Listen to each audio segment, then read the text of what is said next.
எங்க வீட்ல ஒரு பாகற்காய் கொடி வந்து இருந்துச்சு. இப்ப இலையெல்லாம் வந்து பார்த்தீங்கன்னா, சாதாரணமா தான் இருந்தது. நல்லா பெருசு பெருசாவே இருந்தது. ஆனா காய் வந்து ரொம்பவே குட்டியா இருந்தது.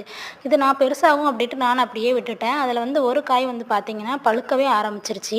சரி நம்ம பறிச்சிரலாம் அப்டின்ட்டு நான் பறிச்சுட்டேன். அதுக்கப்புறமா நான் கூகுள்ல சர்ச் பண்ணி பார்த்தப்போ தான் எனக்கு தெரிஞ்சது. இதோட பேர் வந்து மிதிப்பாகல் பாகற்காய் அப்டின்ட்டு. இது வந்து அழிஞ்சிட்டு வர பாரம்பரிய வகைகள்ல ஒண்ணாமா. சரி இத வந்து நம்ம வச்சுக்கலாம் அப்படிங்கிறதுக்காக நான் வந்து பறிச்சு எடுத்துட்டேன். இந்த 2 காய் மட்டும் தான் அந்த செடியிலேயே இருந்தது. இத 2ஆ கட் பண்ணி பார்த்தப்போ வந்து ஒரு காயில வந்து விலை எல்லாமே நல்லா விளைஞ்சு இருந்துச்சு. நம்ம 2ஆ கட் பண்ணும்போது எப்போதும் போல தான் பாகற்காய் மாதிரி தான் இருந்துச்சு.